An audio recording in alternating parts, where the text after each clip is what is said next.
waxaa barnaamijkuna ugu casuman safiirkii arrimaha dibadda Soomaaliya safiirkii hore ambassadorkii Soomaaliya u fadhiyay waddanka Mareykanka ambassador Axmed Ciise Cawad Sacad Kameel sidoo kale waxaa ugu casuman Professor Faisal Roble وقليل عن التعريف الوضع وطبعا كان ليسان تبيوشن كنت اللي كيف يستين قرار هالنقطة هذا هالنقطة أمين ستوصل وش حقيقة دول المدى الصومالي وحكى لي طولنا موضوع إنه نقطنا مركو ريلي سدوين منكم مساستيش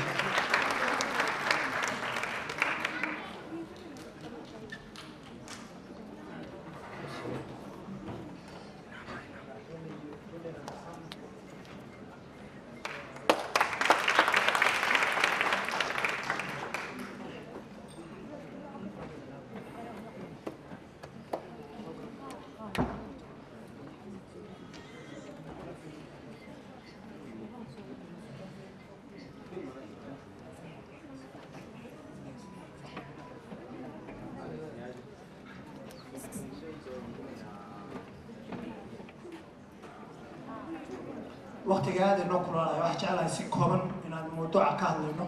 النص كوبن واحد كهلنا سياسة تبدأ المحكمة الصومالية إلى بصار بقول لحدك مركز صار بقول لحدك هو بدأ أقدر لكن واحد سكوت هنا سير وسوق كوبنا سياسة المحكمة الصومالية واحد صوم رح دور موجودة وكنت تدون كسر بقول لحدك إلى بصار بقول سيارك واحد دولة دريد كاي سياسة المحكمة الصومالية قابلة للتعامل إحنا سيارات مركو كعدون كود عيلا لباتن كوي لا تنسون لا بسال بس عشان يكون دينا قاب خلايا هيد بربو بود كلا قلي كملجار بهدنا لا هذي كملجار كملجار اللي بيجي سياسة المحكمة قاب خلايا ومعامل كذي ها حتى أنا كملجار كبار لقى بحي بود كل سياسة ده اللي بتجي بحثنا بالعبد واحد على أنا هاسودن إن سوق هونو أنت كجارنا أنت ما كسوق هونو السؤال هاي نفرطنا مركالا بحلا دايرين مايو وقت قاعد نقول على فريت على بلغة تقايد استواء إن شاء الله فريت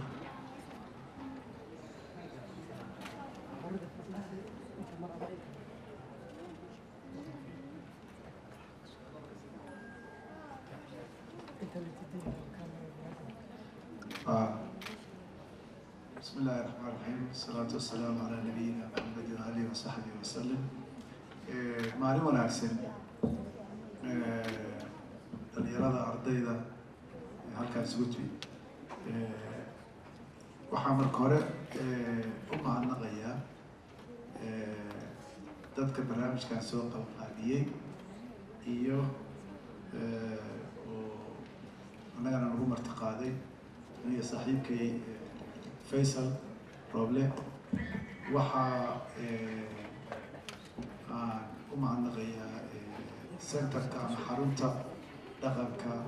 يحرسك الجامع عمر وقرنيا سوماليا سجانتي دقن كذا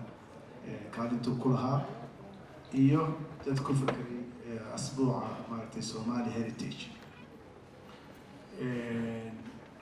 waxaa aan rabaa inaan sheego intaan aan mawduuca u gelin culture-ku ama dhaqanku qeyb weyn ayuu ka yahay siyaasadda arrimaha dibadda iyo xiriirka caalamiga ah siyaasadda arrimaha dibadda xiriirka caalamiga wuxuu leeyahay waxa la yidhaahdo ama dal marka la cabirayo awooddiisa iyo sumcadda uu mujtamaca ku leeyahay waxaa la qiyaasaa waxa la yiraahdo hard power iyo soft power marka hard power-ka waxaa ka mid ah dalka intuu la eg yahay tirada dadkiisa horumarkiisa dhaqaale technology-ga meesha ku joogo ciidamadiisu intay dhan yihiin marka mar kasta oo dalka dhulkiisu ballaaran yahay dadkiisu badan yahay technology-ga uu ku horeeyo ciidamadiisu xooggan yihiin dhaqaalihiisu xooggan yahay waa dal xoog badan oo adduunka laga tixgeliyo waxaa jira qeyb kale markaas waxaa la yidhaahdaa hard power ama awoodda maaragtay xoogan physicalka ah dal leeyahay. waxaa kaloo jirta wax la yihahdo soft power oo iyaduna aan ka dhicin awooddan kaleeto. waxaa ka mid ah dalkaasi dadkiisa aqoonta inta meeshay ka joogaan, sida ay civilized u yihiin, adduunka si ay ula dhaqmaan, si ay iyagu isula dhaqmaan, sida dhaqankooda. waxaasoo dhan marka waxaa aqoonta dadka,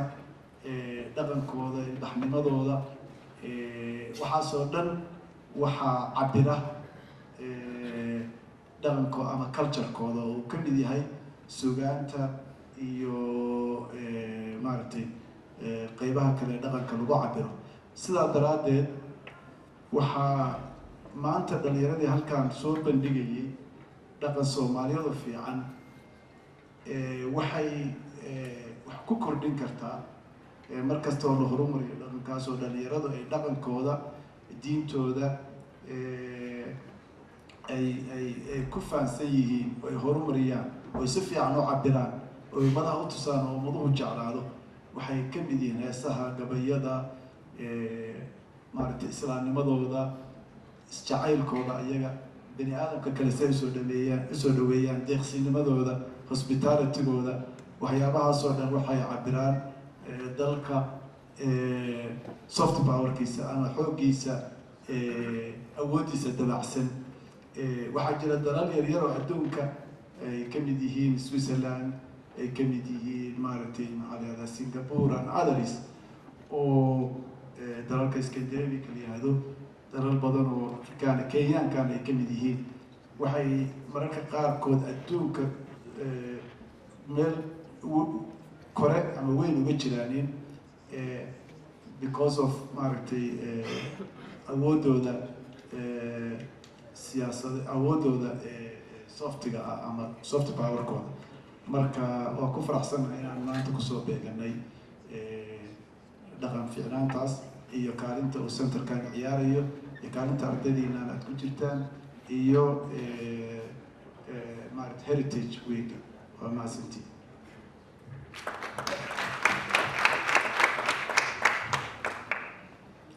بسم الله الرحمن الرحيم. أنا سيدو كل روتي وايد سلامي. تحييكي صدق أحمد عودنا هذا السلامي. وحير بلدي كشيء سفارده قيمة أولي. أنا أتبدأ أهل لكن أنت عن تقول وحجة على الدليل مش كجرتين عن سهاد هذا يلوكسا وقولنا ما هذا because أنا واحد سؤال كنت مع وحنا حيوان ملاك يعني 2010 بيقول رئيس أوفيس المالي ريادة اللي هذا الصومالي هو كعاقف وأنا عقبتها الصومالي ده السودسية وحنا كان هو temporary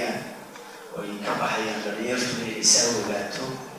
في الصومالي ده الريليشن قارن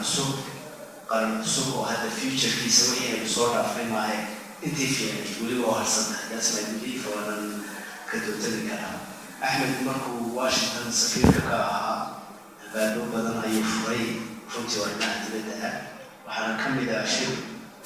مهمة ما ترى مدحون حسن شيخ محمد مهمة وأحمد نوفري أنا جاي تذكروا مرة على المجموعة السورية مركو سفير واشنطن كا هاي أدبي United States Institute for Peace وأحمد السيري مركا قدر فكر كويسة مركا طريقة صدورها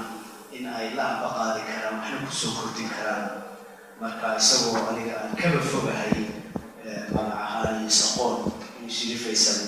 وحنا كسو كردي كرام معسومين شغل يصدرها من حسن شيخ محمد أي إسلاحياتي كحضي أحمد أيات مركا سعيد إسلام كان وهذا في بدأ بوفر جوني كارسون وحوجيها رماد قيس أفريقيا هي هذا بايرن درات ولا عاوي الموضوع كثير بيجي أفريقيا سمت كذا وقبطي واشنطن implementation ama hirgelinta uu magac ku yeelanayo marka macni albaabkii furmay waqtigaas maanta waxaa laga yaabaa inuu Soomaaliya si fiican iyo ilkaa loogu eego marka arrinta hadaan kadib bangaawi barayna waxaa wadeenada maanta la socda madaxweyne xasan sheekh maxamuud waan u tilmaamay waana ku xig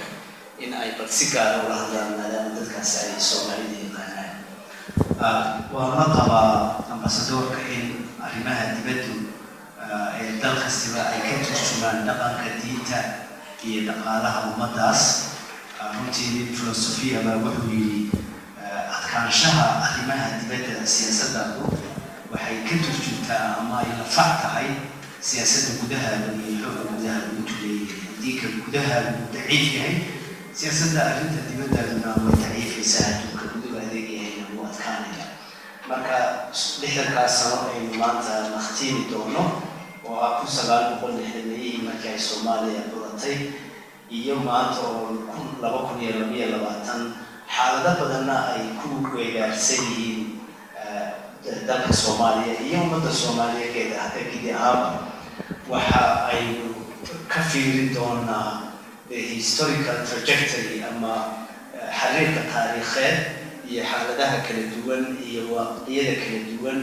ay soo martay ummadda Soomaaliyeed iyo siyaasadeedu siday tahay marka waxaan u malaynayaa inay u jijibin doono 1960 ilaa markii tawradu dhalatay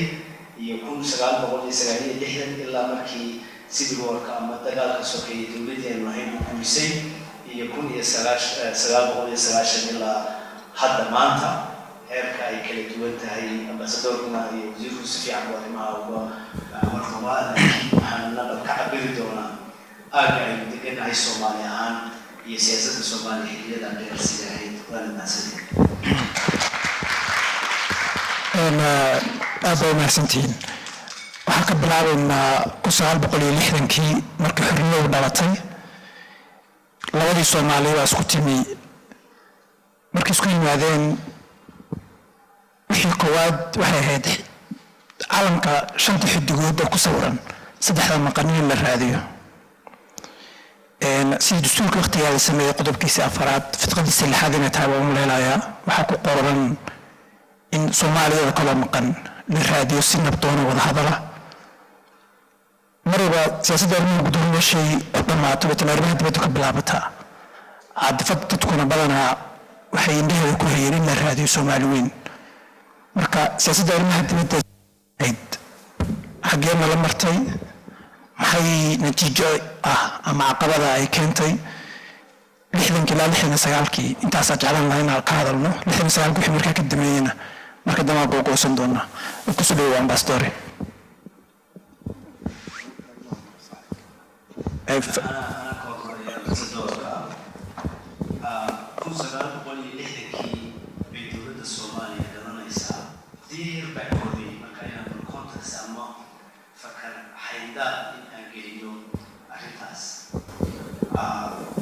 dagaalkii adduunka labaad markuu bilaabmay laba arrimood oo muhiim ah geeska Afrika ka soo baxay mid waxa weeye in dal la yidhaahdo Ethiopia markii ugu horreysay soo baxay fiiri 1943 wixii ka horreeyay magaca Ethiopia ma jirin United League of Nations waxaa ugu jiray una diiwaan gashanaa waxa la yidhaahdo Abyssinia Ethiopia ma jirin markii Soomaaliya kuma qaybta Soomaaliya kuma jirto ay badan oo Oromo Talyaani wuxuu rabaa inuu republic u sameeyo Eritrea kuma jirto marka magacan weyn ee hadda aynu cirka geynayna lagu jirin xageena waxaa ka jirtay gurubkii iyo SYL oo iyana adduunka ka codsanayay in dalka Soomaaliyeed isku mid laga dhigo xornimada la siiyo iyadoo fakarkaasi jiro SYL ay xoogeysatay aynu qoranaynaa axdigii SYL markii dambana noqday Somali National Constitution in the movement. Constitution kaas wuxuu sheegayaa in ummadda Soomaaliyeed ay meel isugu timaado la soco xoogga maanta laga baqaya oo Ethiopia marka ma jiro forcekeena ma jiro marka wax markaa Soomaaliya ummadda Soomaaliyeed ama madaxda Soomaaliyeed ku diidanaa inay tiraahdo dowladda oranaysa ee dhalanaysa ee la oran doono Somali Republic waxay noqon doontaa dowladda calankaa la buriyey ee shaqayslaha raadinaysa was a very legitimate dalal badan baa saas ay ka dhaceen dad badan baa saalaansan laakiin waxay naga hor yimid Afrika oo xorowday oo sidaad ku ogtihiin 1960 ilaa 1960 waxaa la yidhaahdaa the African decade ama qarnigii waqtigii Afrika xorowday dalal badan ayaa markaa xoroobay oo AU ayaa timid oo hadda AU la yidhaahdo ahdigii markaa ay midnimada midowga Afrika qorteen ayaa waxay ku heshiiyeen in la daayo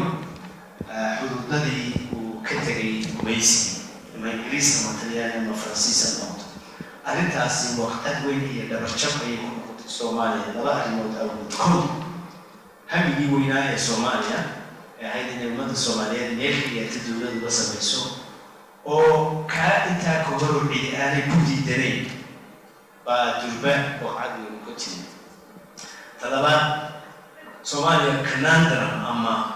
xaydaab bay gashay oo ah constitution-kii ay qoratay dee waa inay hirgelisaa mar haddaad constitution-kii axdi qorato qodobada ku qoran in la tixgeliyo oo implementation lagu sameeyo ay noqoto marka qodobkii ahaa in ummadda Soomaaliyeed ma la soo keeno oo labadii midoobeen waxay qasab ku noqotay madaxdii Soomaaliyeed in ay kaala hirgeliyaan marka waxay istiiday hamigii Soomaalidu rabtay iyo wixii ay OAU qoratay oo marka ay lama taabanayo marka runtii dib weyn ayaa ka yimid dhinaca kale waxa garab socday xilsidaas oo weli aan ka quusan inuu kala jaro labadii markaa midoobay oo ahaa Somaliland iyo Italiya Somaliland xilsidaas kala qoqobka ummadda Soomaaliyeed ma aha oo keliya inuu gobolada Hawda Reserve Area ay yidhaahdo uu ka qaatay dalka laakiin ilaa 1943 up to 1963 hawshii uu joojiyay inuu xataa labadii midoobay uu kala saaro marka siyaasadda dibadda ee Ethiopia maantadan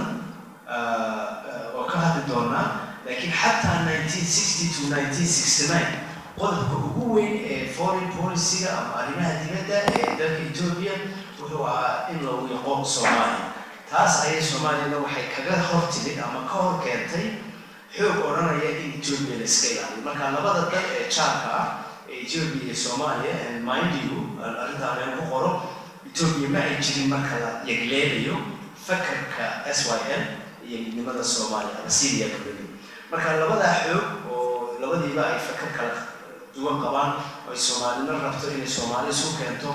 Ethiopia waa Syria looga jeeda ay rabto in aanay Soomaaliya madax la soo kicin baa waxay sheegayeen arrinta geeska Afrika Kenya marka bay imanaysaa laakiin ayada ugu dheeda Ingiriisku balamo u qaaday balamahaas waxay keeneen in arrimaha NFD dhinaca loo wareejiyay Kenya marka Ingiriiska keenay bala qaaday marka runtii waxaan ka hadli doonaa hadhow sida maanta Kenya ay u noqotay ummadda Soomaaliyeed dan waa هذا كسر وامباستر barsoorka wuxuu ina siiyey context ama xaaladihii jiray 60kii ilaa 69kii waxaan ku dari lahaa keliya kow waxaa jira dhowr feature ama dhowr tilmaamood oo condition gareeyey ama qaabeeyey maxaa la yidhahdaa siyaasadda arrimaha dibadda ee Soomaaliya mid waxay ahayd oo contextigan ku darayaa waqtigaas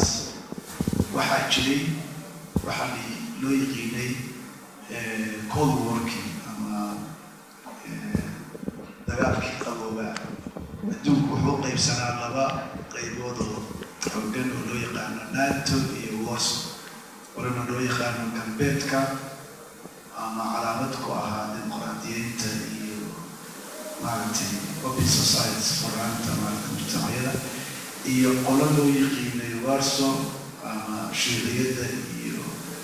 maxaa la yidhahdaa qolada ruushka hogaaminaya qolada Maraykanka marka horta contextiga ka mid ahay waqtiga Soomaaliya xorriyadda noqonayso sidoo kale wuxuu sida professorku inoo sheegay waxaa jiray dhalashadii OAU ama Organization of African Unity oo ka horreeyey AU-da oo 1964 samaysmay oo isaguna jireeyey charterkiisa ku jirtay in xuduudaha maxaa la yidhahdaa Afrika aan la taaban karin. waxaa kaloo jirtay saddexda gobol oo ina ka maqnaa innaga Soomaaliya oo NFD Soomaalida Ethiopia iyo Djibouti saddexdaba waxay ka tirsanaayeen ama haystay dalal inuu ka dhow xoogagii markaa jiray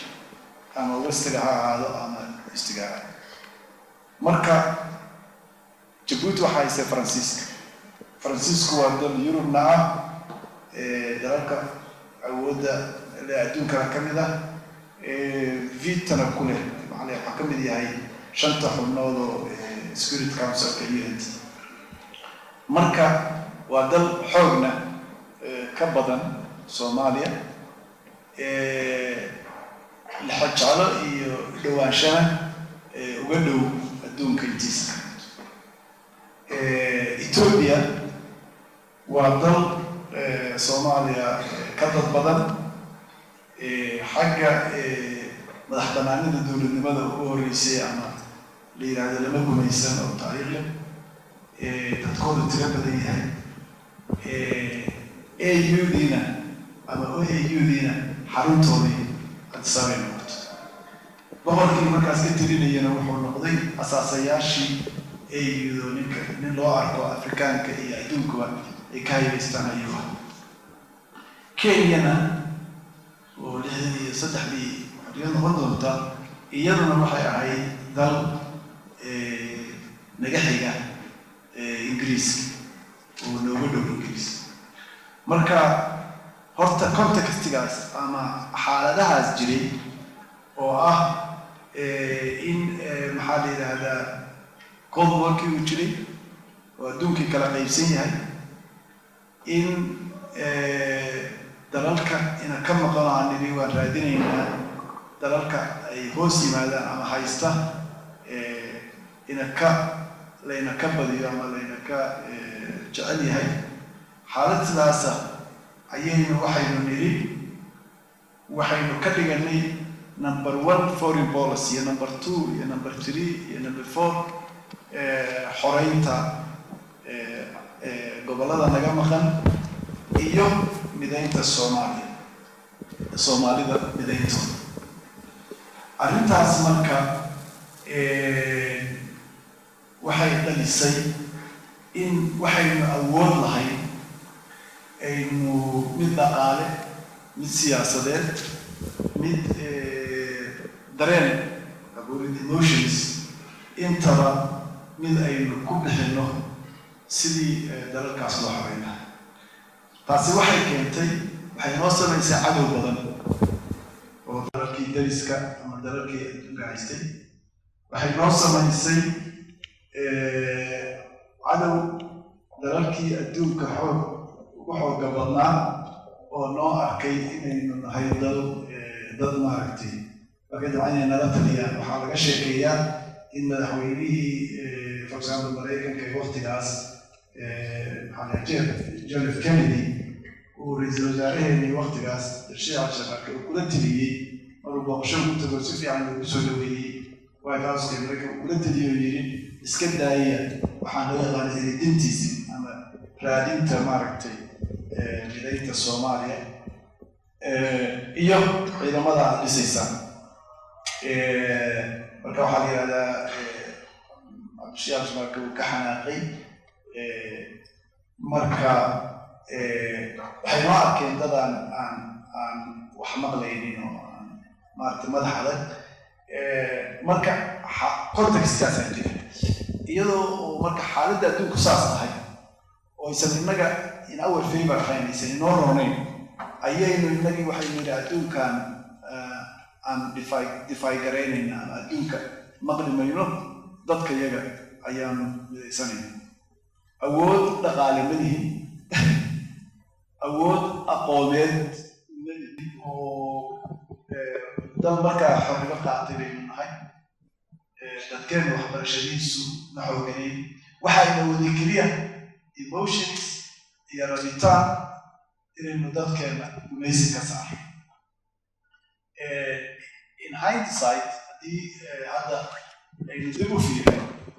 وما لها في عنان هاي إنه ها وحي كلام اللي زي أنت وحي الأول هاي إنه قليلو بسد عيدانه نجا كنت رجلينا إن نقول كنا جمع كم كحورينه أول عيدان تاسيب مركب وحي فوكس كي كقاعدي وحي كلام هرمرين حق قولة هي حق دقالة iyo kulli ay sameeyaan ciidamadii ayay nubis hadhow qaybta labaad ee su'aasha labaad ee geli doona ciidamadii markii dambeeto waxa ka dhashay in hindsight malaha hadda dad baa fiiriya waxa la yiraahdaa haddii aynu malaha aynu dhiilahayn marka siyaasadaha arrimaha dibadda siday ku dhalato ama loo curiyo iyadana waa ka sheekaysan doonaa oo iyadana waqtigaas ayna khibrad lahayn ama ayna lahayn maxaa la yidhahdaa aqoonteedii ama institutionskeedii marka haddaynu malaha fiirin lahay qodobkaan ku gabagabeynaya nuqdadan haddaynu malaha dhihi lahayn aynu ka dhigan lahayn goolka hadafka in dadka Soomaaliyeed ee ku dhex jira ku hoos jira gumeysiga runtu markay tahay marka la sheegana dadku Soomaaliyeed ee saddexda oo ku jira saddexda gumeysiga ku jira Soomaalida Kenya waxaa loola dhaqmiyay shifta loo yiqiinay waxaa loola dhaqmiyay hoos maadaama Soomaalida rabtay inay dadku dareemiyeen in Soomaaliya ka mid noqdaan waxaa loo arkayay cadow dalka ku hoosno Ethiopia sidoo kaleeto Djibouti sidoo kaleeto marka waxaa malaha habboonaan lahayd inaan idhaahdo dadkaasi waa inay xorriyadooda helaan oo laga qaadaa gumeysiga halka aynu ku adkaysanaynay inay ka mid noqdaan in shanta Soomaaliyeed la mideeyo marka haddii aynu advocate garayn lahayn dadka xuquuqdooda raadadan ama meesha halkaynu dhihi lahayn shanta gobol waa inay midoobaan waxaa laga yaabaa colaaduhuna inay naga yaraan lahaayeen kharashka nooga baxayna inay waxaan soo xiganayaa nin la yidhaahdo Saada Toofa oo 1963 buu qoray digin shan samaad walahi ingiriisi Mareykan mid ahaa ayaa wuxuu ku tilmaamayaa buuggiisa beriga wuxuu ku adkaysan wuxuu leeyahay Somali identity ama mideynta gobolada Soomaaliya haddii ay dowladdan Soomaaliya oo naasantiga oo urdanka oo hadda dhalatay oo beebiga ولد أود رحي بالدقالة ولد institutions أي كل إسقطي ذوليني حكم رئيس إذا أنت على الصومالية violence against وحلقة يا رأي إن أعتبر بركة صاروا أعتبر بركة الصومالي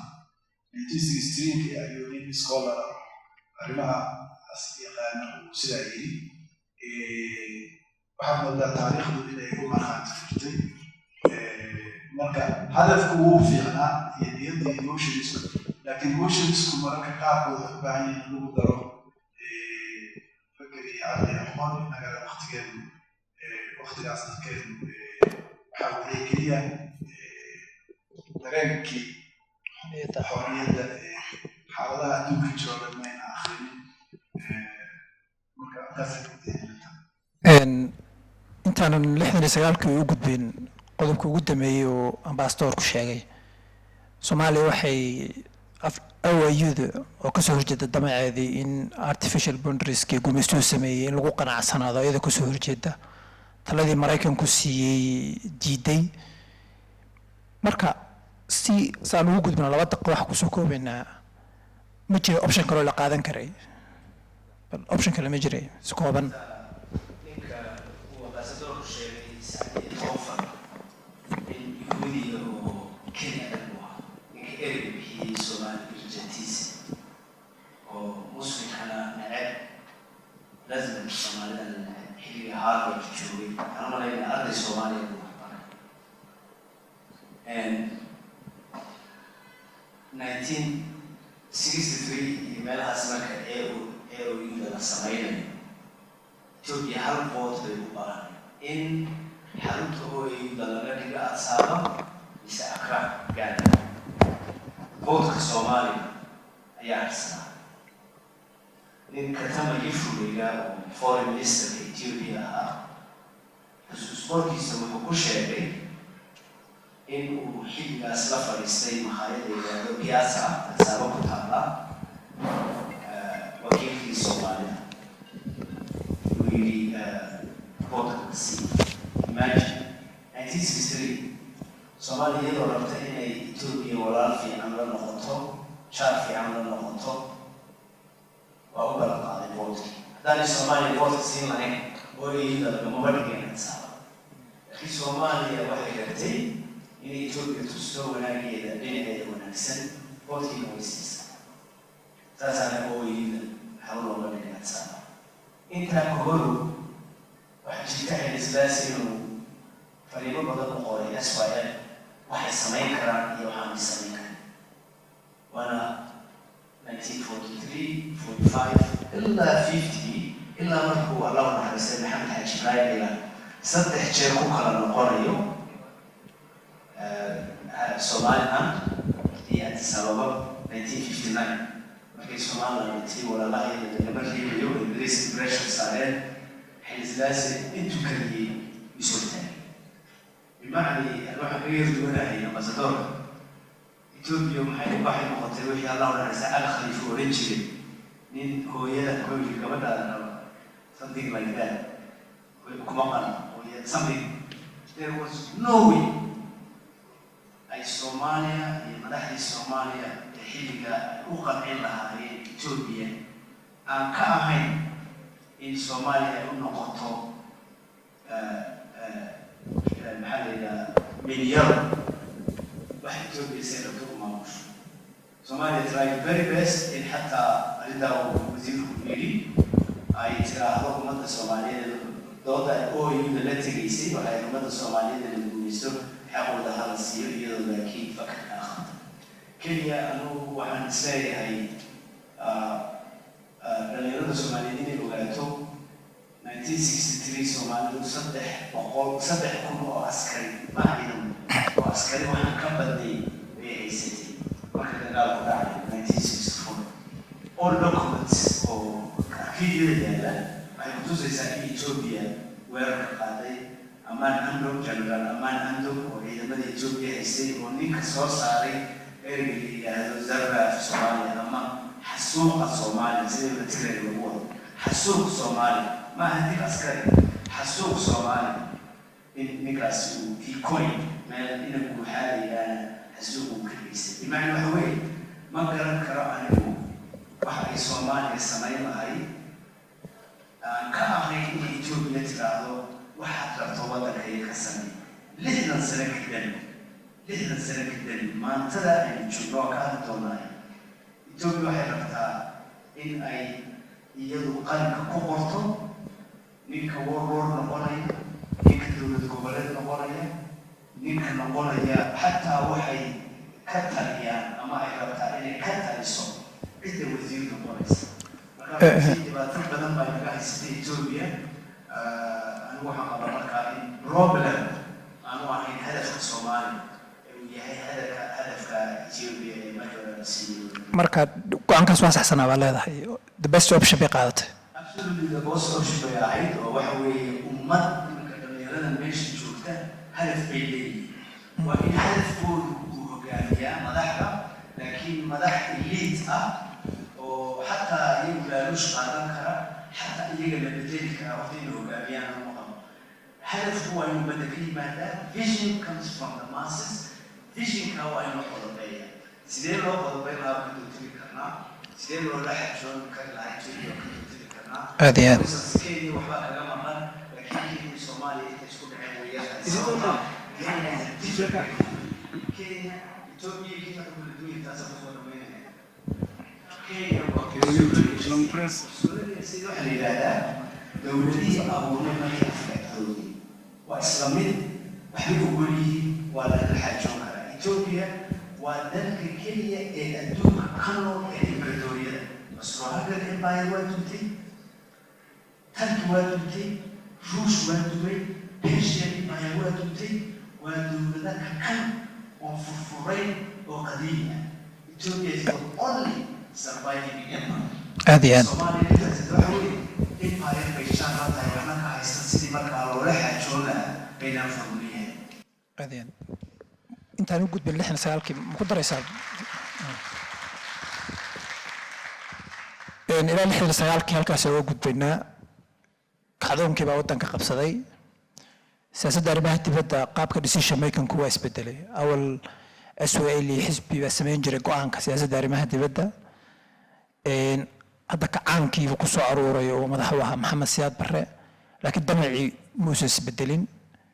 قابك وحلول هذه لا هيستير بدلو مركب قاعدون كيمي إن سيحوق وحلول هذه أو باور وحلول هذه هالنقط ما يسبدل أيضا لفتة دي كل وقت كاسنو سكوبن سو وقت جناو بخا منه أيام باستور كورمر marka horta waxyaaba jira ay tahay ka duwan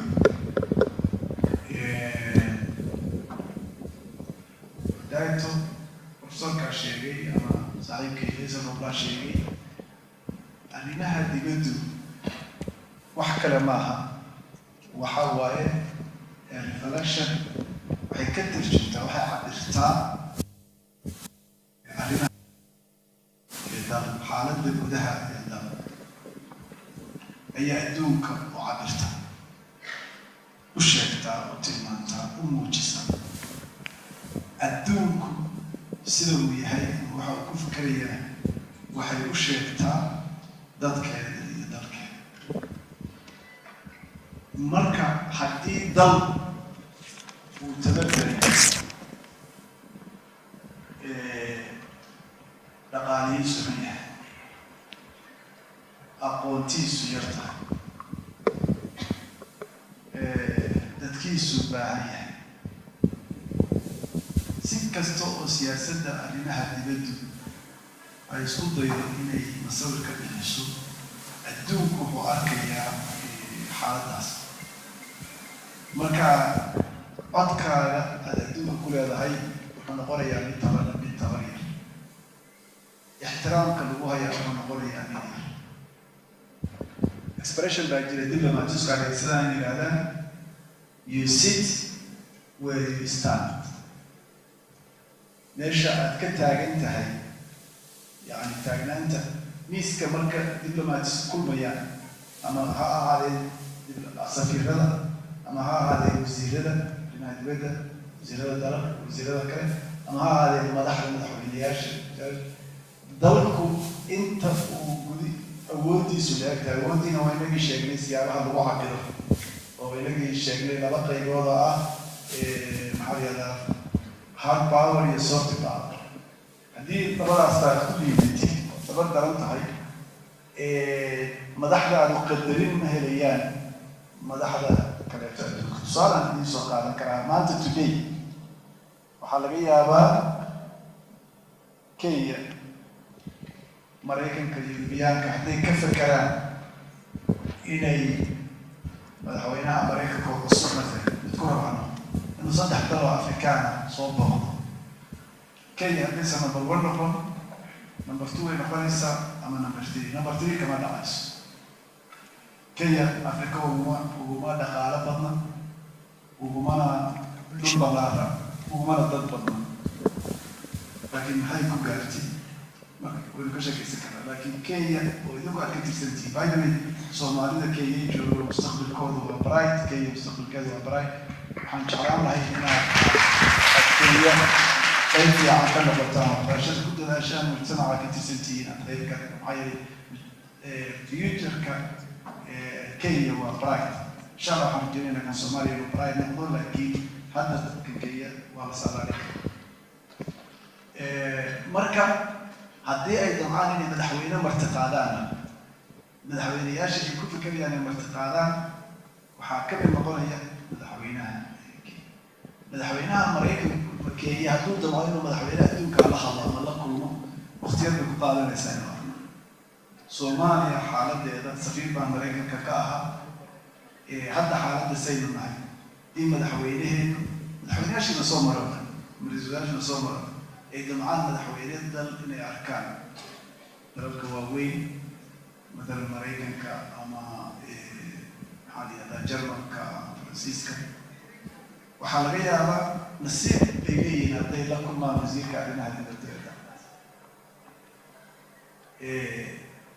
marka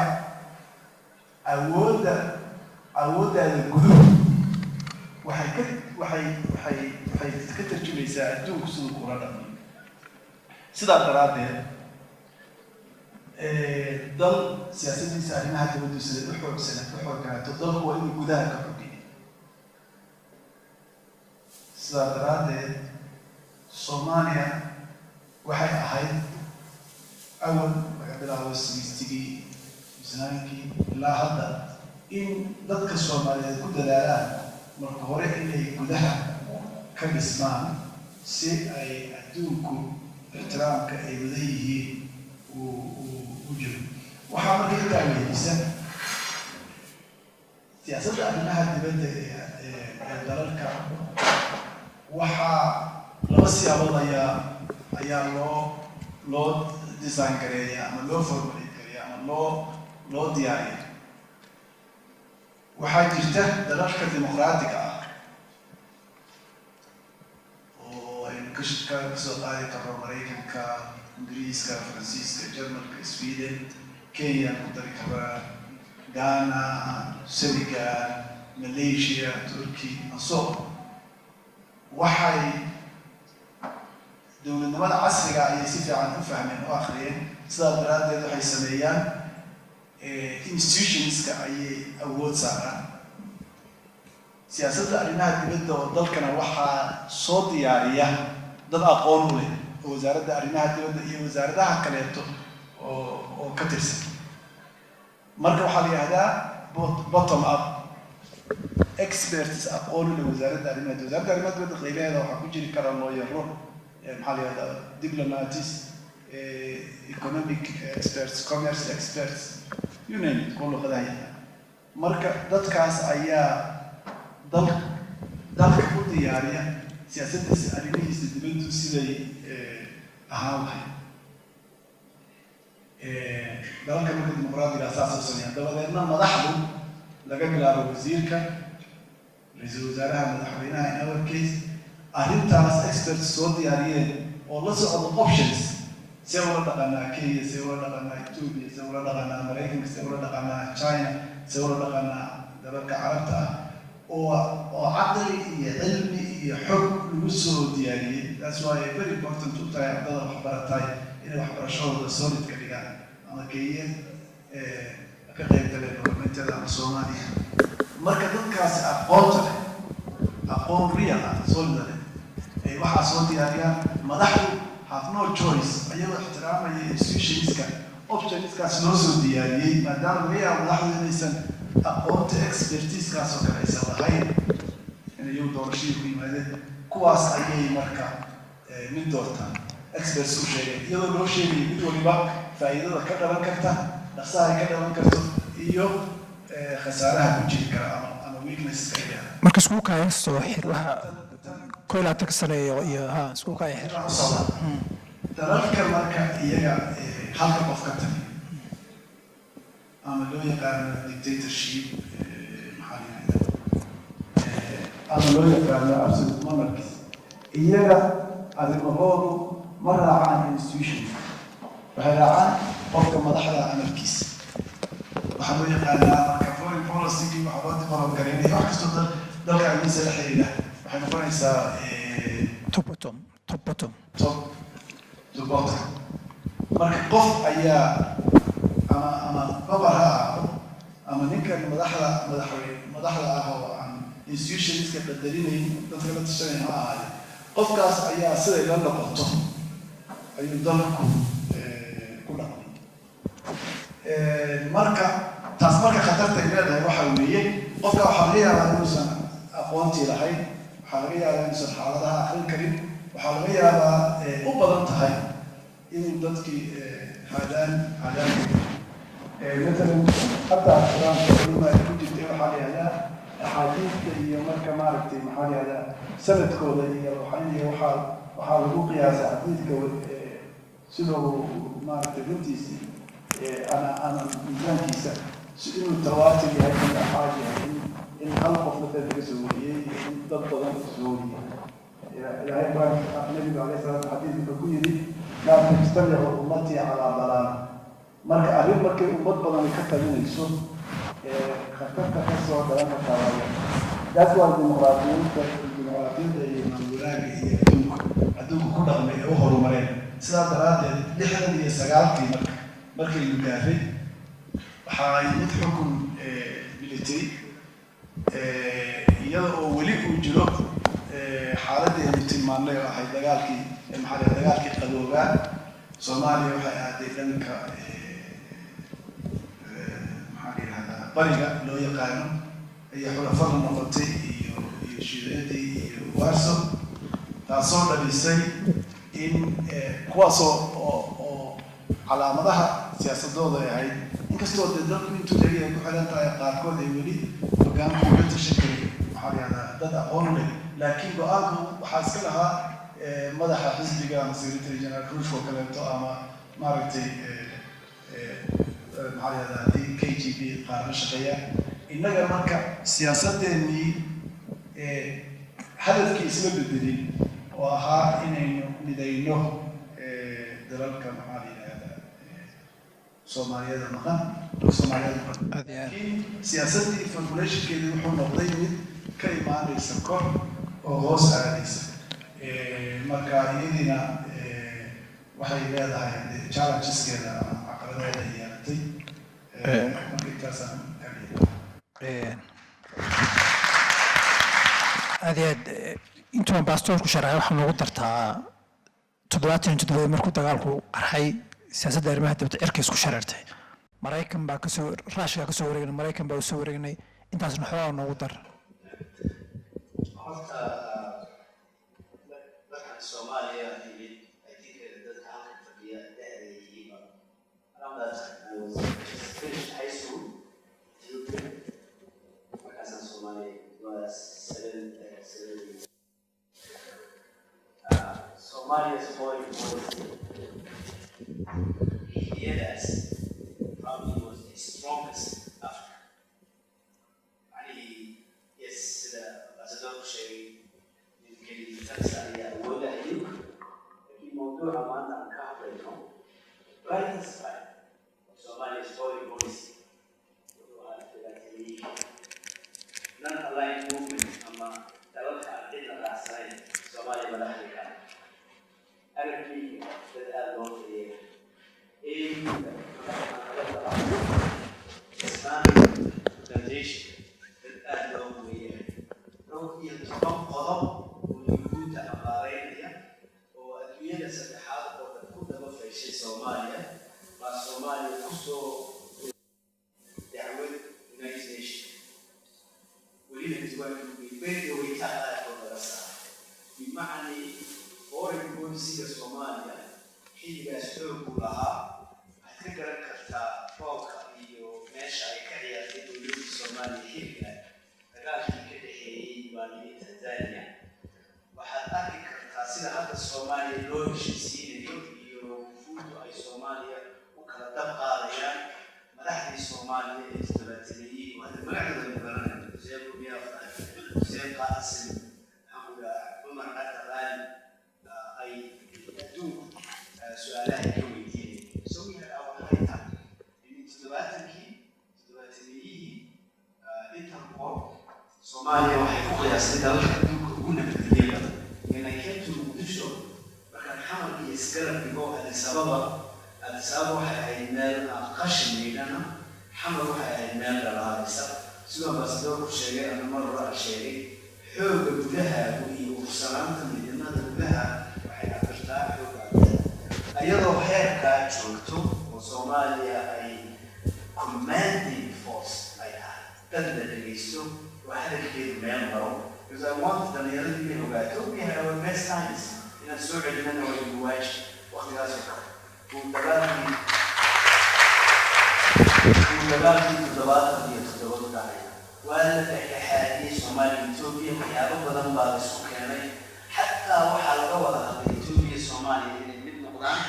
inta badan Ethiopia ay jidaysa Soomaaliya dhexdhexaadinta meelo badan way ka ogoleen laakiin Soomaaliya hadafka sidoo baaskaa ku sheegay dadka Soomaaliyeed inay xuquuq helaan weliba ay Soomaaliya gudaheeda ku helaan bay dagaalku markuu dhacayo I'm sorry to say laakiin Soomaaliya waxay ahayd dalka koowaad marka laga reebo Masaarida iyo South Africa oo markaa nidaamkii apartheid ku haystay dalka Afrika ugu xoogay bimacni yes waxay ka tegay sidaa sheegay nidaam aynaan jeclayn laakiin dalalku labada nidaam way arkaan keliditaalisna way arkaan dimuqraatiigna way arkaan keliya waxa weeye heerkeedu taagan aniga dowladdan waxay tahay Soomaaliya toddobaatadii foreign policy adag bay lahayd safiirada oo macnihii gabadha Margaret dowladayay oo foreign ministerka Uganda ahayd oo reerka Uganda layaa ka timid oo boqortooyada ahayd waxay ka qortay madaxda Soomaaliya loo magac taqaalidiyo waad la yaabaysa xataa socodkooda ayay ka sheekeynaysaa jeeqaadkooda quruxda ay leeyihiin sharafta ay leeyihiin maantana waa ogtihiin meesha imaado markaa waxa keenay maanta meesha kuna imaado maaha siyaasadaheenna waxa weeye siyaasad dalkii baa dumay markaa sida ambaasadorku sheegay haddii dalka aynu soo dhisno gudaha uu dhismayaa inagoo xoog laba dhusabaysabankii helay dagaalka ilaa dillaba ayaynu horeynay in a short period of time waqti kooban yes adduunku waa diidanaa adduunku waxyaaba badan ugu diidanaa cultural baa kamid ah religious baa kamid ah for instance ninka la yidhaha Samuel Huntington oo lagu tiriyo hormoodka dhulunta political science-ga reer galbeedka wuxuu si cad u qortay in reer galbeedku muddo badan ay raadinayeen in ay dumiyaan dalka la yidhaahdo Soomaaliya si ay Ethiopia u samata baxdo Ethiopia oo Christian island lagu marka xoogag uu ambaasadorku sheegay iyana way naga soo horjeedeen ama nabadda aynu qaadana ama aynan qaadana kusoo gabagabeynaya maalintii siyaad barre allah naxariisto iyo Yuusuf Xayamaariam bay isugu keeneen Yemen وفيديو كاسر سوكر مدحوين السياد بريسوه فدي أي مثلا من بيسيو تانين ممكن حتى باور فيش مساعة راس أما تقول أنا أقول أحسن هاي أبي بيتنا على فيسبوك يقول كينيا is really the second home that we have ذلك كويل العراق Ethiopia كويل العراق كل خسروا أي وجهة مقيم هل هوتيل سومالي مقبلة أسعار Kenya economy sida bixinooda tan waxa keenay waliba masadoo sheegay Kenya is an open society wa democratic wa dadka Soomaaliyeed ee ka soo baxa gobolka rabbi wala doorta uhuru ama Ruto ay mamnuuc kala duwan on issues أذان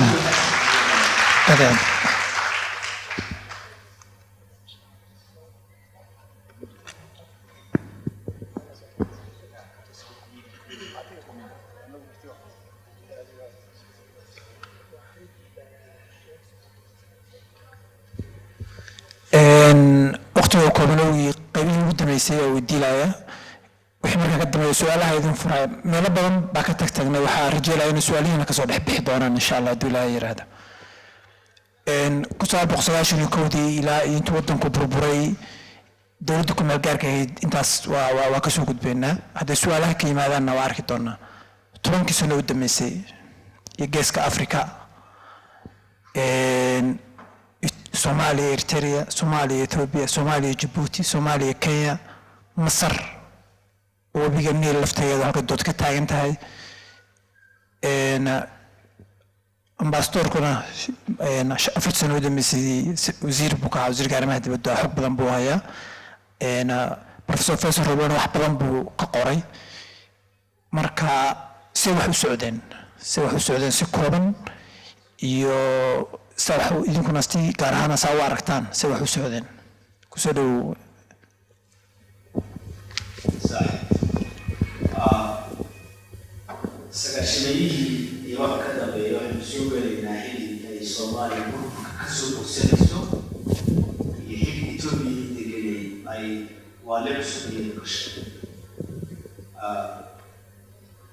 waxaa laga hadlay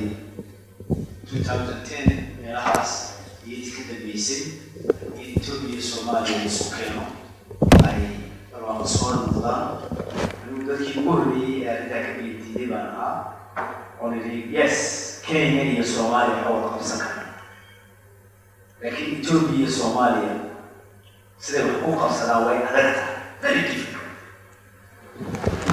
ma aha Soomaaliya Ethiopia I think Somalia is ready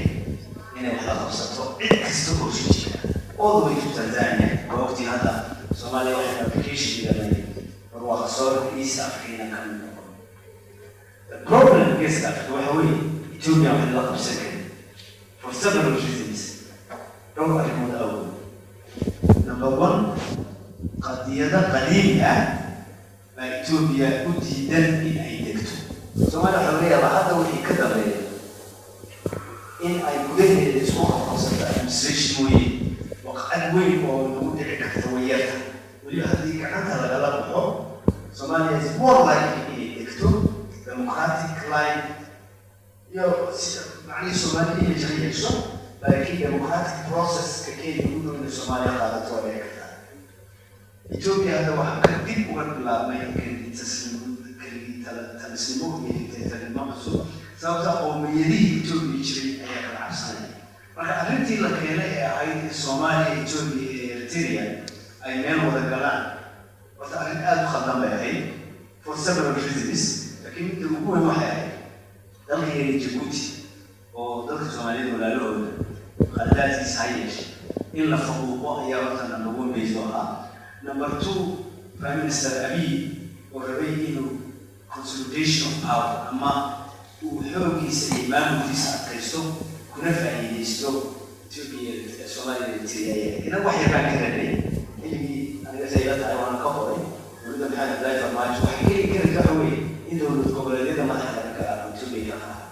تبي وتبي ما كنت تذكر الله على أي تبي كده تاني ولدي هي ناس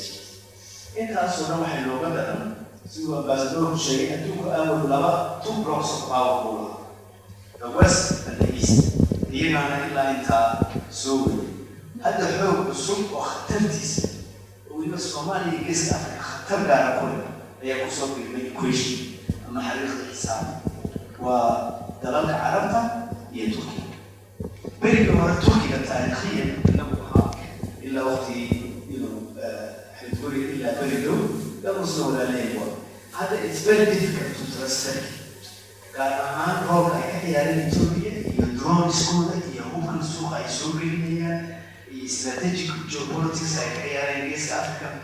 فكر كي Ethiopia على كذا بيوقت أنا الشخصية مسؤولية الصومالية بدون مسؤولية لكن بدأ أبوي جبت أبوي واحد نوعي ما نسا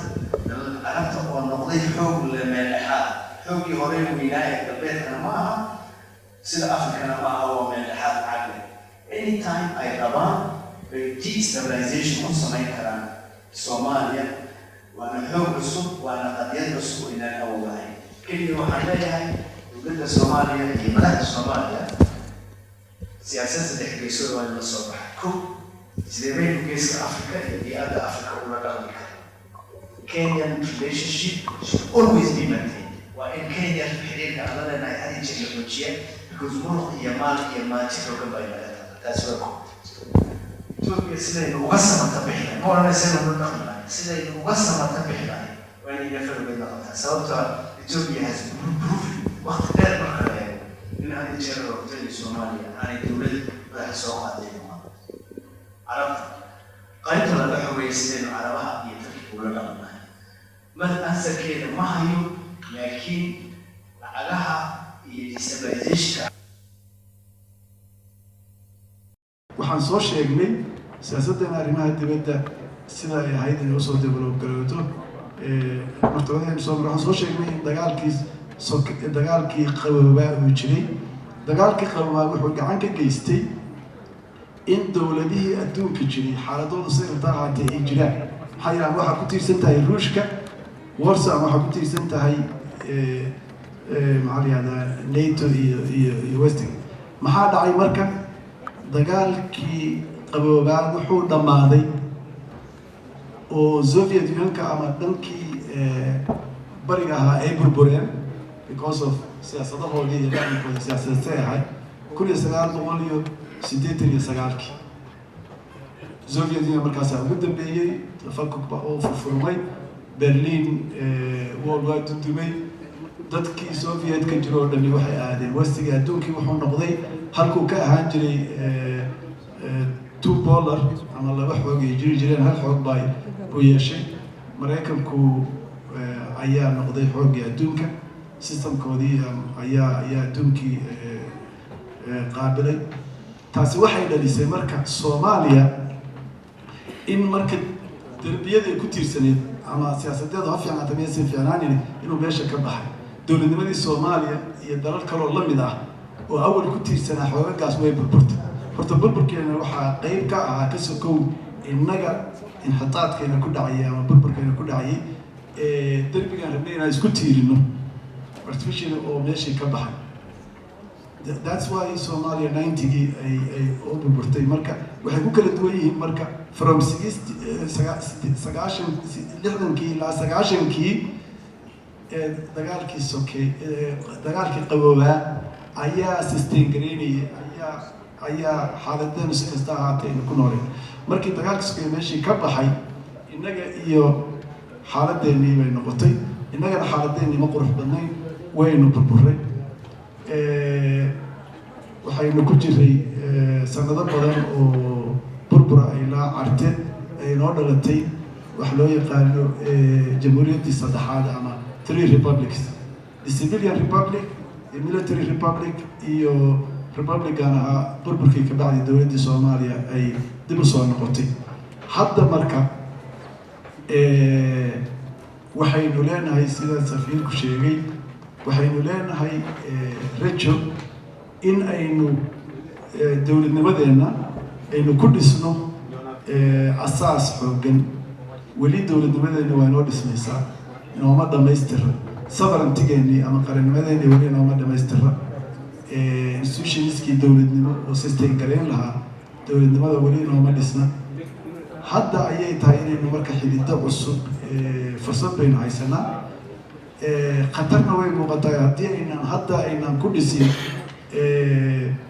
haddaynu ka gedmano ama aynu ka dhunno dariiqa toosan waxaa laga yaabaa inay ama dowladnimadii ina ka halowdo ama inay waktiina ku qaadato inay dib inoo kusoo noqoto marka waxaynu u baahannahay si siyaasaddeena arrimaha dibaddu ay saynu sheegnay aynu adduunka ula mid noqono in aynu gudaha ka ahaano dad midaysan dad wada jira dad iyagoo fikradoodu kala duwan yihiin og inay isku dan yihiin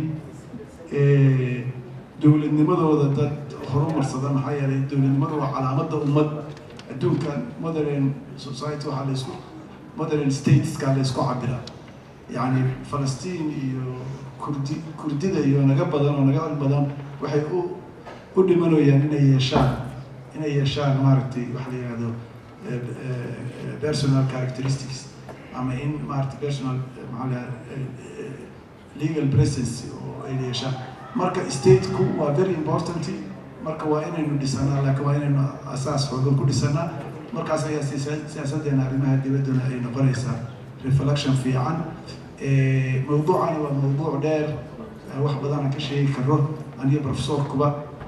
laakiin anagoo waa naga raalli ahaada haddii aan hadalkeeda ku badinay ama waqtigii aanu dhaafnay laakiin dee mawduuc ballaaran ah soomaaliduna anagu ka midnahay waa iska jecelahay inaynu hadallo masantii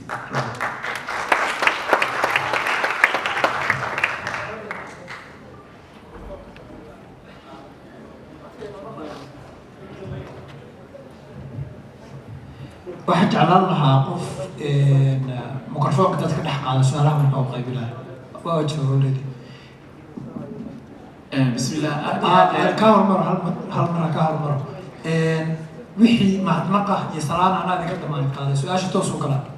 professor Roble waa leeyahay markaa insha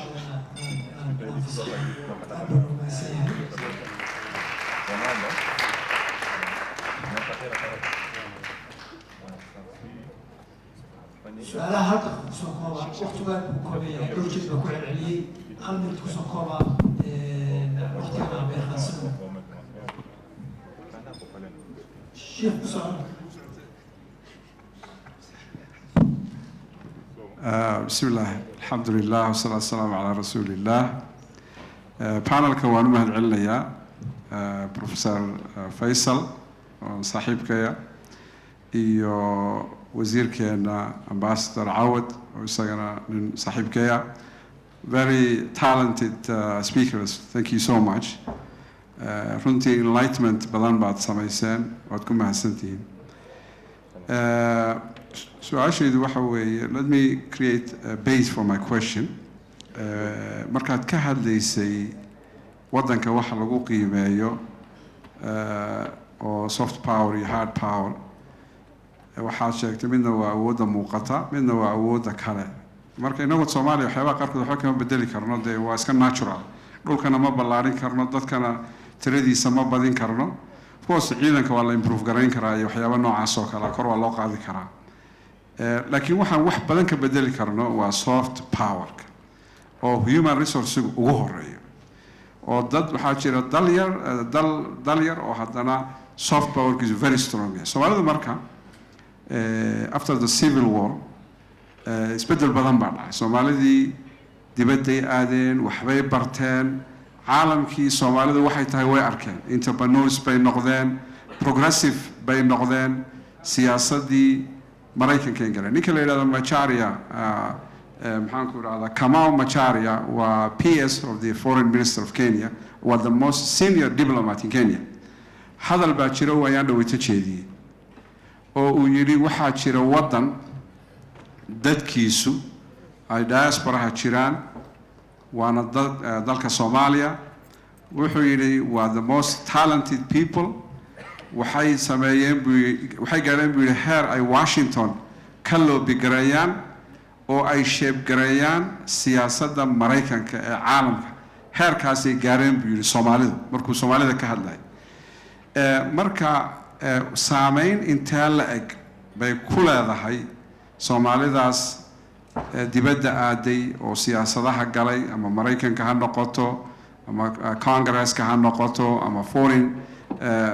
ministers kala duwan ha noqoto ama councilors-ka ama mayors-ka Europe iyo meel walba gashay saameyn intee la eg bay ku leeyihiin siyaasadda arrimaha dibadda ee Soomaaliya maxay u keeni karaan soft power-kii qayb ma ka yihiin oo Soomaaliya lagu qiimeeyo la dhigi lahaa okay Soomaalidu waa dad noocaasa they are very talented people waa dad noocaasa si kale aan u eegno ilaa awal hore meel baan ku aruursanayn waxna yaqaanayna ma laha dushaas roon bayna laga yaqaanay marka intaas aan rabaa inaad faahfaahin ka bixiso maasanta hal su'aal ugu dar hal su'aal kaliya noqotaa jira insha Allah بسم الله الرحمن الرحيم سؤال شو أسوق بيا مقعي ومحمود وحويدينا أمباسادوركا سياستنا أرمها دي بدأ 1970 دي مركي أود لهينا قبل عليهم باكو جرتي ومرنا بريقة لبدي أود جري بين عادي جنة هذا لفتي هذا وحكم وقتها إن السيدي وقبل علينا سمينا لهين سياسات قرن أو بيزة أو مركز مدحوينها يماضي وزير كي يماضي وكل شقيا السلام عليكم وما سنتين sidaan sheegay mar kale waxaan xusuusinayaa waa idin ka daaweynahay maaragtay ka sokow inaan arrimaha yani siyaasadda iyo safiirnimo iyo diblomaasiyadda iyo ka shaqeeyay laakiin waxaan kaloo jeclahay oon ka mid ahay dadka maaragtay academiga nolosha academiga marka waxaan rabaa jaamacad waxaan joognaa meel maaragtay dad aqoon leh dhalinyaro marka wiilasha iyo gabdhahaba waxaan filayaa inaynu dulqaad yeelano haddii la yiraahdo su-aasha soo gaabiyaynu soo gaabino haddii especially haddii waqtigu dadka ciriiri ku yahay daytu waa sheegay mar kale aan ku celinaya gabadha سؤال في عم بين ويديسي حاجر expression علمي علمك Soomaalidu maxay arrintooda u hagaagi weyday waa arrin kulligeena inuu ka sheekeyn karo aynu isweydiin karno laakiin waxaan taa la xiriirinayaa jawaabteeda inta anigu aan garan karo su-aashii sheekha aan saaxiibka nahay uu sheegay oo ah dadka Soomaaliyeed oo muuqda oo dibadaha tegay oo aqoonta leh gabdha nafteedu way sheegtay soft powerkii ma ka mid yahay Soomaaliya marka waxaan rabaa inaan sheego dadka Soomaaliyeed horta waa dad qof aan dadka dunida ka duwanayn haddaysanba ka firfircoonayn tusaalayaal badan baa jira Soomaalidu meeshay dunida tagaan waa ka muuqdaan Minnesota horta North America iyo Europe islaamkii waxaa visible ka dhigay Soomaalidu waxay ka mid tahay generationada ugu dambeeya oo dibadaha taga dagaaladii sokeeye iyo dhibtiina ku dhacday dawladdiina ka burburtay ayaa Soomaalida ku khasabtay inay dibadaha aadaan laakiin dibadaha waxaa jira ummado carab badan sida Yementa caraba kaleeto Afrikaan kaleeto oo inoo ka horeeyay Pakistaniyiin established Muslim community Turkey ayaa jira haddana wadamada ajnabiga ay joogeen waxay isku dayeen mujtamacii inay magacyada iska bedelaan mujtamacada ka mid noqdaan Soomaalidii ayaa markay tageen islaamkii wuxuu noqday maaragtay mid visible ah mid muuqda Minnesota kaliya hadaan tusaale u soo qaato Soomaalida kaliya marka anigu safiirka ka ahaa 2000 iyo maxaa la yiraahdaa 2000 iyo 15 soddon masjid ayay Minnesota kaliya Soomaalidu ka dhiseen oo kan ugu yar 2 milyan iyo bar 3 milyan 5 milyan ku baxay dabcan dawladda dalalkaas dimuqraadiga ah oo horumaray waxaa jira masaajidadaas waxaa la dhihi karaa dawladdaas dhistay Mareykanka maxaa yeelay waxay bixiyeen waxaa la yiraahdaa tax exempt qofka masaajid in la dhiso gacan ka geysta lacagtii oo soo noqon karta laakiin Soomaalidu saas sameeyeen waxay ka mid noqdeen dal kastoo ay tagaan dhaqaalaha yani businessyada ugu waaweyn bay furteen oo nooc kasta Minnesota waxay leedahay wax la yiraahdo Association of Maritime Police Soomaalidu markaas anigu ku sheegayay way ka badnayd booliiska Soomaalida 20 waa ka badnayd waxay lahaayeen Lawyers Association Soomaalida lawyerada ahi 50 waa ka badnaayeen waxaa madax u ah Soomaaliya oo hadda ka mid ah maartay law firmska Mareykanka ugu xoog badan mid ka mid ah ayay ka tahay partner kama shaqeyso dhakhaatiir soddon waa ka badan yihiin dhakhtarkii 2019kii Minnesota noqday the doctor of the year Somali waay 2021kii jaamacadda Minnesota University hal mar bay waxay dad badan bay qaadatay noocyo kaliya laakiin 6 gabdhood oo Soomaaliya ayaa medicine-ka kaliya loo qaatay siyaasiyiinta Soomaaliyada la doortay heerarka kala duwan ilaa Congress-ka taagay waa badan yihiin Soomaalida Kenya fiiri Slee mayorka Kenya wuxuu mayorka Nairobi wuxuu ugu yiri the biggest revenue oo Kenya Slee buu ka yimaada hadda waxaan maqlay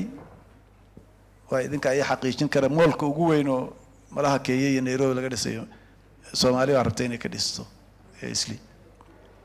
sarta ugu dheer halkan ilaa la joojiyay maxaa la yiraahdaa haas Kenya Soomaaliya Kamberiya lahaa sarta ugu weyn maxaa la yiraahdaa Djibouti Soomaaliya leh Soomaalidu Zambia iyo Tanzania iyo South Africa iyo South Sudan iyo way dominate gareeyeen maxaa la yiraahdaa business madaxweynaha South Africa Cyril Ramaphosa la yiraahdaa wuxuu nagu yiri aniga iyo madaxweynahaygii wuxuu nagu yiri how do we clown Soomaalida seebaanu ugu talaalaa Soomaalida dhiigga South Africa si aanu Soomaalidoo kale u noqono madaxweynaha South Sudan Salva Kiir wuxuu yiri haddii aan Soomaali joogi lahayn dagaalkii sokeeye South Sudan ma aanaa noolaanin marka horta dadka Soomaalida ahi anigu iyo intaan u shaqeyn jiray iyo inta Soomaalida waa yani senior positions baan joognay anagoo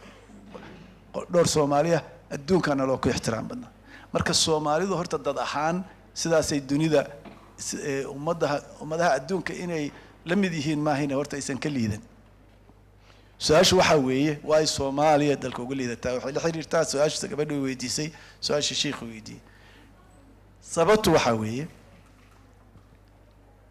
dalalka aynu tagnay waa dalal dawlada u dhisan yihiin systems u jiro law and order ka jiro intuu raba ha ahaadee markaynu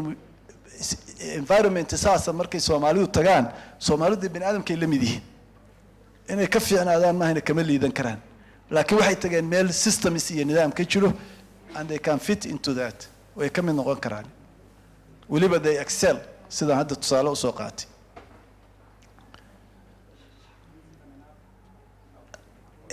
sida daraadeed achievements-kooda ama waxyaabaha wanaagga ah ay sameeyaan waxay u noqonaysaa waxay ku kordhinaysaa dalalkaas awoodooda dhaqaale ama soft power-ka in other words qofka Soomaaliga oo Mareykanka ah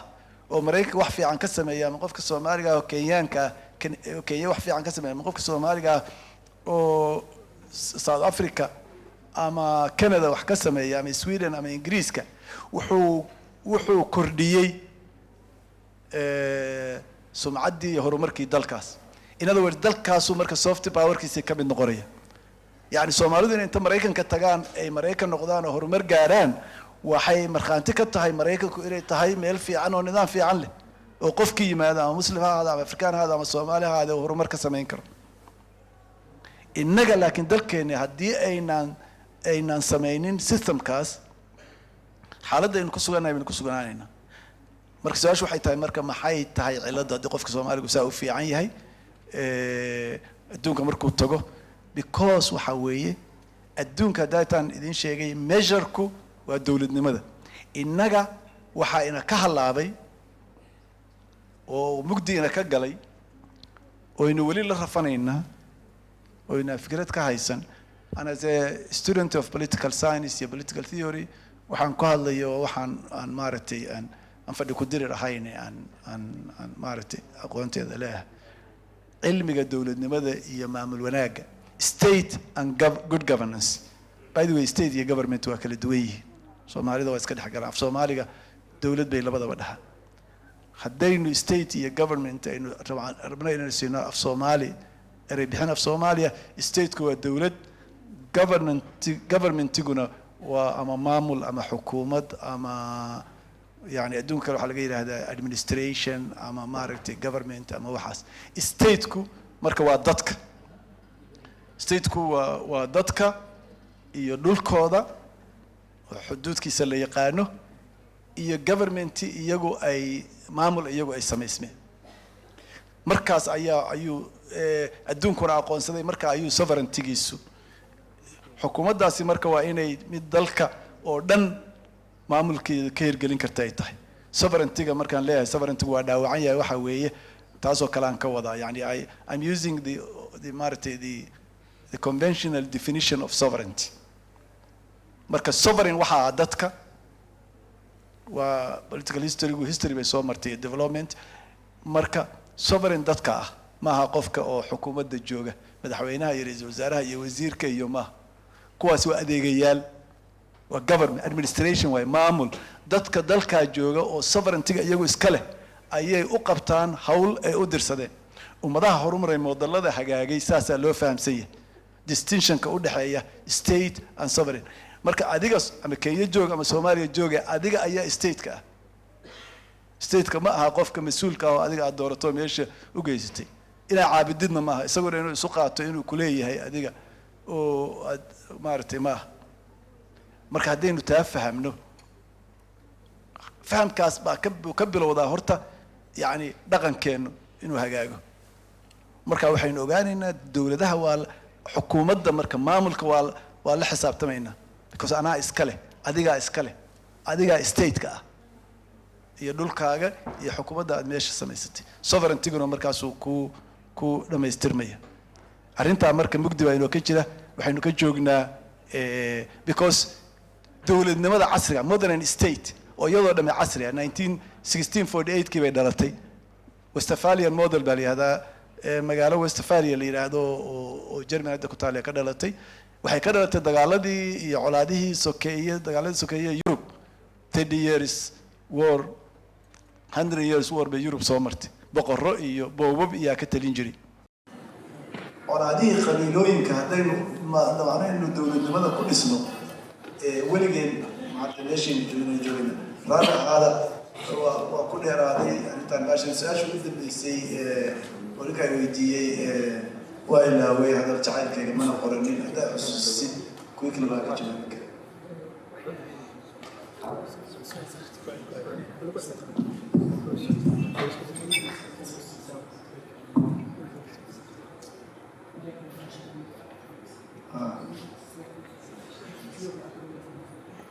maanta waxaan ka sheekeyn fiiri aniga hadda waxba igu tirsanayado dowladdaas xukuumaddaasa xumeyd iyo waqtigaasa dayacnaa iyo waxaas waa history waxba kama faa'iideyna inaynu tilmaano inaynu eedeyno qof iyo maamul soo tegay waxaa fiican inaynu hore uga socdo maxaynu sameyn waxaa maanta dhacnaynayay sida foreign policy waxa ay tahay sida loo dhiso haddaynu intaa fahamno waa iska dayi karaa shakhsiyaadka in other words foreign policy marka hore waa reflection of arrintii marka haddii Soomaaliya ay u hagaagto dowladnimadu saan hadda u macnaynayay maamul fiican maamul wanaag u hagaago dowladnimo fiican dhisano then foreign policy-geenu waxay sameeyeen tiirarka uu dhisan yahay uu sheegay marka maanta oo dhan inaa ilaado baa lagu jira gacanka fiicnaa qoladii kale saa fiicnaa qoladii kale saa fiicnayd waxay kusoo kordhinayso conversation-keena ma jiro waxaan kusoo kordhin inaynu fahamno sida foreign policy inay reflect garayso domesticna inay tahay adiga kugu xiran tahay inaad horumarsatid adduunkuna uu markaas uu ku ixtiraamayo aad u mahadsan ambassadorku si akademigu u sharaxayay harjalena wax badan ka faa'iideen khudbadihiisa buugaag iyo kalaasyo badan loo xadiray noqonaysa aad ugu mahadsantaa waqtigaaga